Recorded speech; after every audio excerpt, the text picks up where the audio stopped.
नमस्कार, अटल न्यूज़ में आपका स्वागत है और मैं आपसे मुखातिब हूँ समीर अब्बास। मैं कतरा होके भी तूफ़ानों से जंग लड़ता हूँ, मुझे बचाना समंदर की जिम्मेदारी है। दुआ करो कि सलामत रहे मेरी हिम्मत, ये एक चिराग कई आंधियों पर भारी है। ये शेर है प्रोफेसर वसीम बरेलवी का और उसी बरेली से तकरीबन 70 किलोमीटर की दूरी पर पीलीभीत में आज हम मौजूद हैं। जब हम पीलीभीत की बात करते हैं तो यहाँ पर कुल मिलाकर 4 विधानसभा सीट हैं और पूरी सियासी समीकरण की अगर हम बात करें तो 1989 से एक शुरुआत होती है। रियाज अहमद साहब की निर्दलीय चुनाव को लड़ते हैं और जीतते हैं। ये सियासी एक शुरुआत थी और इसीलिए फिर पीलीभीत सीट बहुत ख़ास होती चली गई।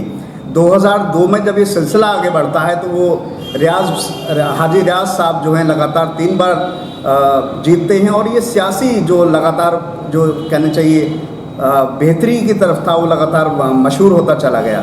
जब हम और आगे बढ़ते हैं तो अब क्योंकि 2017 में वो दौर भी आया कि वो चुनाव हार गए और पीलीभीत की सीट, पीलीभीत सदर की सीट, शहर की सीट उनके हाथ से छिन गई, यानी समाजवादी पार्टी से। अब उसके बाद कोरोना का दौर आता है और उसमें उनका निधन हो जाता है और उन्हीं के सबसे करीबी शख्स आज हमारे साथ मौजूद हैं। वो उन्होंने उनसे कहे भी सीखे हैं और साथ ही अखिलेश यादव जी के बेहद करीबी हैं। ज़िला महासचिव भी हैं पीलीभीत में समाजवादी पार्टी के यूसुफ कादरी साहब आज हमारे साथ मौजूद हैं और साथ ही जो है वो एक दावेदार के तौर पर भी लगातार दस्तक दे रहे हैं। हर बिरादरी, समुदाय और धर्म में उनको जाना जाता है, पहचाना जाता है।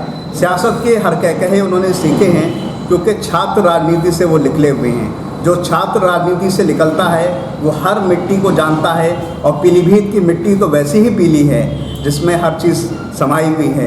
1869 में पीलीभीत एक ज़िला बन जाता है और उसके बाद जो लगातार चीज़ें हैं वो सामने हैं। हिंदू मुस्लिम एकता का प्रतीक भी है और कुल मिलाकर अगर हम पीलीभीत की सदर सीट की बात करें तो तकरीबन 25 से 30% यह मुस्लिम आबादी है। बाकी और जो हैं तमाम लोगों का यहाँ एक हुजूम है, लोग शामिल हैं और उसी से मिलकर पीलीभीत बनता है। अब मैं जो सियासत की बात करना चाहता हूँ वो ये है कि 3 से 4 महीने का वक्त रह गया है।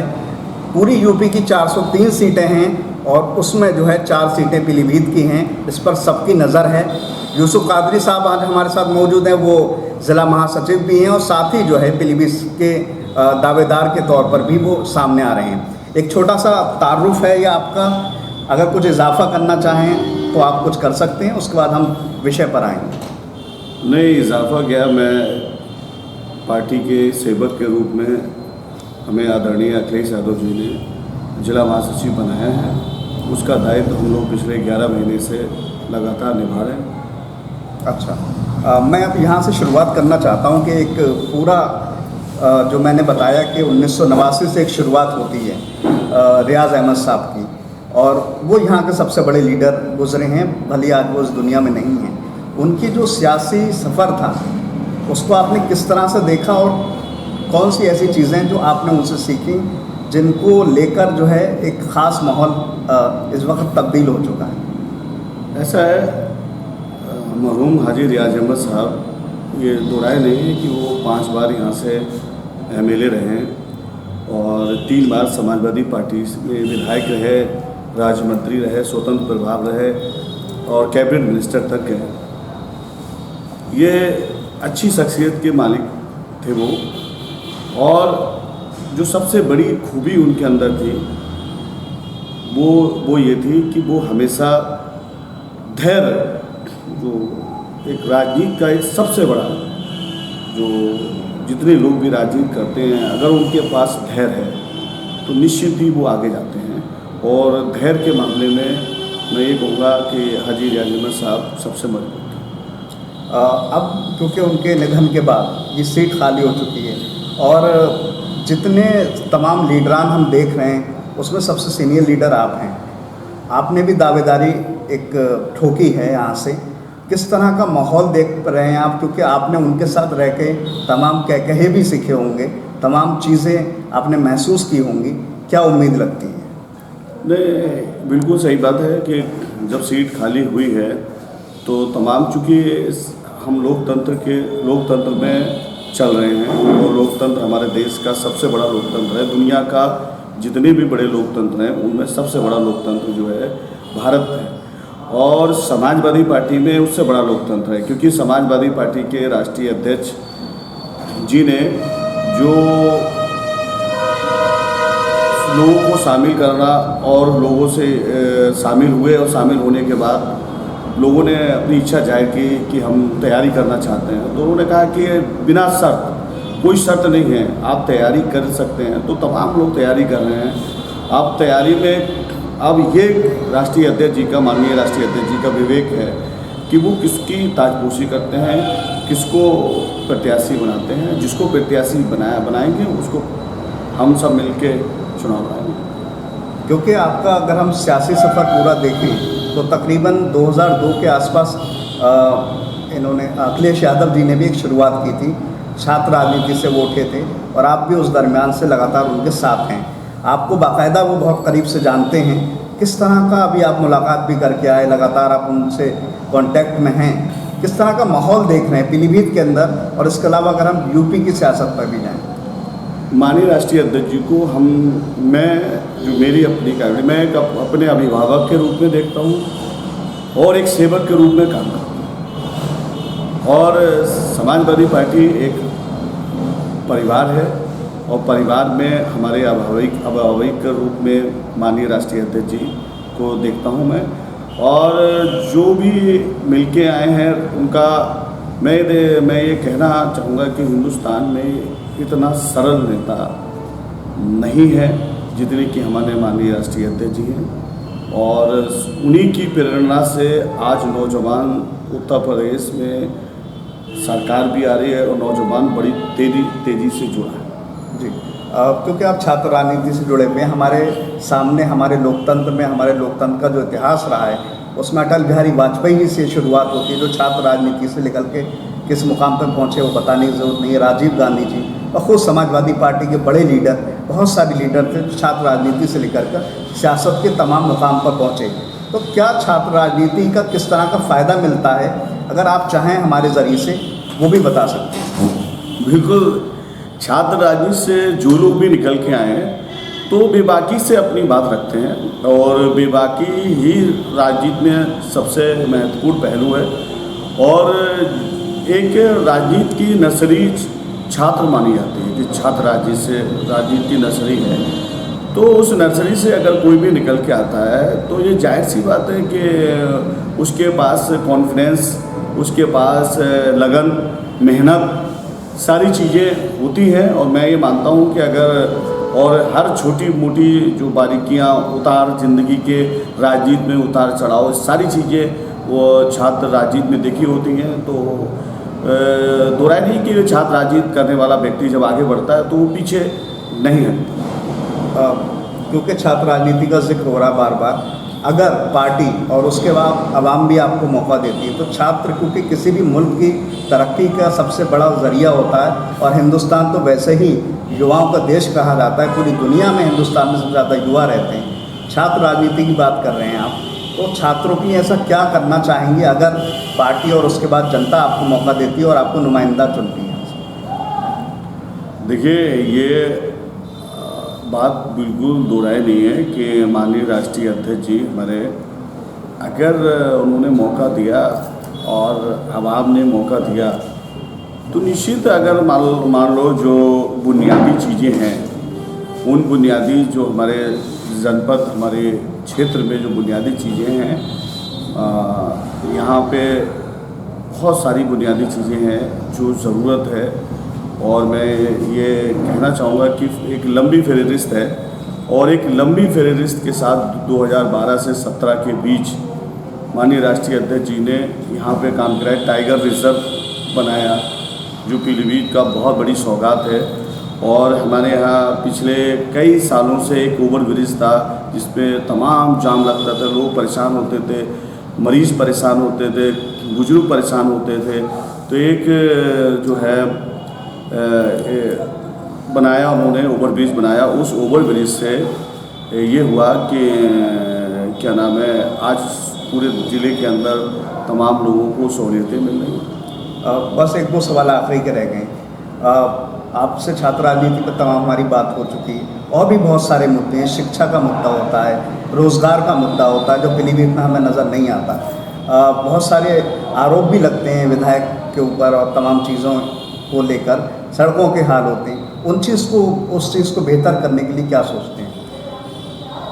देखिए, हमारी पिछले 2012 में सरकार थी, तो माननीय राष्ट्रीय अध्यक्ष जी ने मेरे ख्याल से इतिहास में जब से देश की आज़ादी हुई तब से लेके या तो माननीय नेताजी ने और या माननीय राष्ट्रीय अध्यक्ष जी ने जो सड़कों का जाल बुना पूरे प्रदेश के अंदर, मेरे ही जनपद में एक शहर से जुड़कर एक हाईवे निकला है, वो सीधे टाइगर रिजर्व जंगल को जाते हुए पूरनपुर तक गया है, वो माननीय राष्ट्रीय अध्यक्ष आदरणीय अखिलेश यादव जी ने बनवाया। और ये जो मेरे पड़ोस, ये कार्यालय के पड़ोस की जो सड़क है, ये जो है नेपाल से जाके जुड़ती है, टनकपुर होती हुई जाती है, ये मझोला तक उत्तर प्रदेश लगता है, वो सड़क भी माननीय राष्ट्रीय अध्यक्ष जी ने बनवाई। और माननीय नेताजी ने बीसलपुर की हाईवे बनवाया, अमरिया सितारगंज के हाईवे बनवाया और पूरनपुर के हाईवे बनवाया।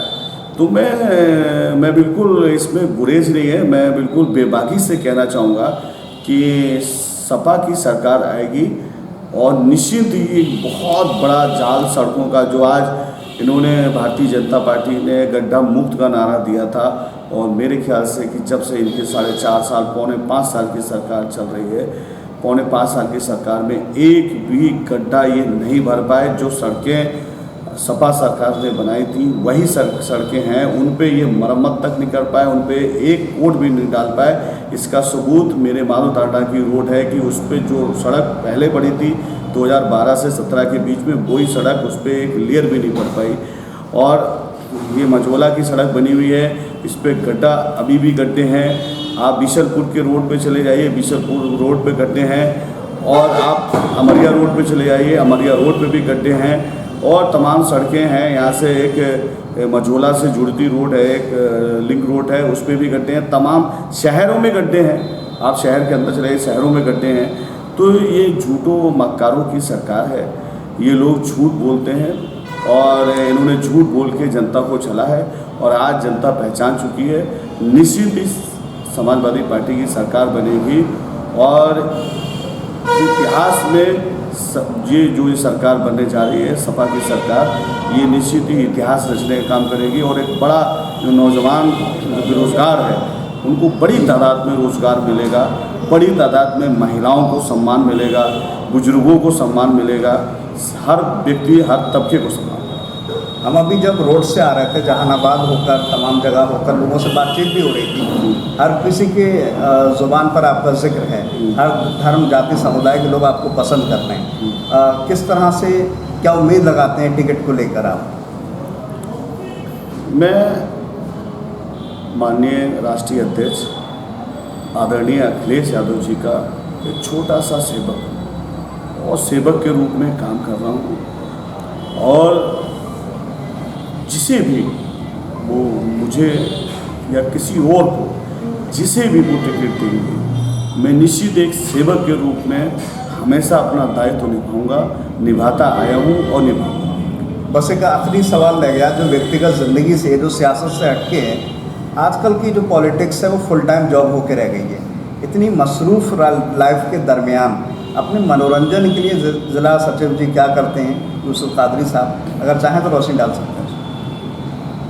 कुछ नहीं, हम लोग सुबह से निकलते हैं तो मनोरंजन के लिए कुछ नहीं, कभी कभार नींद ले लेते हैं चलते वक्त, और हमको ये लगता है कि जो नींद पूरी नहीं हो पाती है, वो नींद अगर बीच में मिल जाए तो इससे बड़ा मनोरंजन कोई नहीं। अगर कोई मैसेज, कोई पैगाम हमारे ज़रिए से देना चाहते हैं पीलीभीत की जनता को, साथ ही यूपी की जनता को भी, तो दे सकते हैं। बिल्कुल, मैं ये पैगाम देना चाहता हूँ और हाथ जोड़ के अपील करना चाहता हूँ कि जो सरकार पिछले 6.5 साल से ऊपर की सरकार, केंद्र सरकार हो चुकी है, पौने 5 साल की सरकार ये हो चुकी है, इन्होंने 2 करोड़ नौकरियों का वादा किया था नौजवानों को। इन्होंने कहा था हम अच्छे दिन लाएंगे, इन्होंने कहा था, हमारे प्रधानमंत्री जी ने कहा था, मोदी जी ने कहा था कि हम बेटी पढ़ाओ बेटी बचाओ का नारा दिया था। आज पीलीभीत जिले में ही, हमारे जनपद में ही अभी पास ही में 4 दिन पहले की घटना है कि 16 साल की बच्ची का दिन दहाड़े थाने के 1.5 किलोमीटर के अंदर उसको खींच के उसके साथ उसकी हत्या कर दी जाती है। और अभी इस बात की हम लोग कोशिश कर रहे थे, हमें ये शंका है कि उसके साथ गैंग रेप हुआ है और निश्चित उसकी रिपोर्ट अभी सामने नहीं आई है। तो निश्चित ही हम ये हमें ये बिल्कुल लोगों से जानकारी मिली है कि उसके साथ गैंग रेप हुआ है। उसी थाने के अंतर्गत एक और घटना घटती है, उसके महिला के साथ टेम्पो में गैंग रेप होता है। तो तमाम जो बेटी पढ़ाओ बेटी बचाओ का नारा था वो एक झूठा नारा है कि ये सरकार फेल हो गई है। केंद्र से लेकर यूपी तक की सरकार फेल हो गई है। ये महिलाओं का सम्मान नहीं कर पाए, ये नौजवानों को रोज़गार नहीं दे पाए। इन्होंने वादा किया था, ये सारे के सारे इनके वादे झूठे गए। इन्होंने कहा था कि हम काला धन लाएंगे और इन्होंने नोटबंदी के फ़ायदे गिनाए। और ये आप जानते हैं कि नोटबंदी से कितने लोगों की जानें गई, कितने लोग परेशान हुए। हिंदुस्तान के अंदर पूरा का पूरा हिंदुस्तान के अंदर जो जिस तरीके से करेंसी चेंज हुई तो कितने लोगों ने प्रताड़ना झेली है। और कोरोना में जिन लोगों की मौतें हुई हैं, तमाम ऐसे लोगों की मौतें हुई जो नहीं होनी चाहिए। अगर सही से रोकथाम होती तो उनकी मौतें नहीं होती। और जो विदेशों से लगातार, जब कोरोना काल जब विदेशों में चल रहा था, लगातार लोग जो हवाई यात्राएं चलती नहीं, अगर उन हवाई यात्राओं को रोका गया होता तो निश्चित मैं मानता हूँ कि जो मौतें हुई हैं वो नहीं होती। और मेरा एक पैगाम है कि आने वाले 2022 में जो चुनाव, उत्तर प्रदेश का चुनाव जो हो रहा है वो बहुत ही ऐतिहासिक चुनाव है और बहुत ही महत्वपूर्ण चुनाव है, क्योंकि केंद्र का रास्ता उत्तर प्रदेश से होके जाता है और उत्तर प्रदेश के अंदर बदलाव की लहर चल रही है। और निश्चित ही अगर आज किसान अपने वाजिब दामों को, गेहूं धान गन्ने के वाजिब दामों को चाहता है, नौजवान रोजगार चाहता है, महिलाएं सम्मान चाहती है, बुजुर्ग पेंशन चाहते हैं, तो मैं सबसे अपील करूंगा कि समाजवादी पार्टी को उत्तर प्रदेश के अंदर वोट दें और समाजवादी पार्टी को सरकार बनाएं और निश्चित ही आपकी खुशहाली है। हमारी बहुत सारी शुभकामनाएं हैं, आपको टिकट मिले, आप उसके बाद विधायक बने और उससे ऊपर उठकर मंत्री बने। उन तमाम बातों के लिए बहुत सारी शुभकामनाएं। बहुत बहुत शुक्रिया। तो हमारे साथ थे यूसुफ कादरी साहब, जो किसी भी तारुफ के मोहताज नहीं हैं। पीलीभीत की पिछले तकरीबन 25 से 30 साल की जो सियासत का दौर गुजरा है उसमें उनका नाम बड़े ही अदब व एहतराम से लिया जाता है। ये सीट भले ही हाजी रियाज अहमद साहब के नाम से जानी जाती है, लेकिन दूसरे नंबर के जो कद के नेता हैं वो यूसुफ कादरी साहब रहे हैं और आज भी लगातार पार्टी को सींचने में, मजबूती देने में वो लगातार दिनों रात लगे हुए हैं। हमारी शुभकामनाएं हैं, यकीनन सियासत के जिस कहे को उन्होंने सीखा है उसको लेकर वो आगे बढ़ते रहें और पार्टी को मजबूती देते रहें। पीलीभीत की 4 सीटें हैं। फिलहाल इन तमाम बातों के साथ मैं सबीर अब्बास, कैमरामैन रईस हुसैन के साथ, अटल न्यूज़।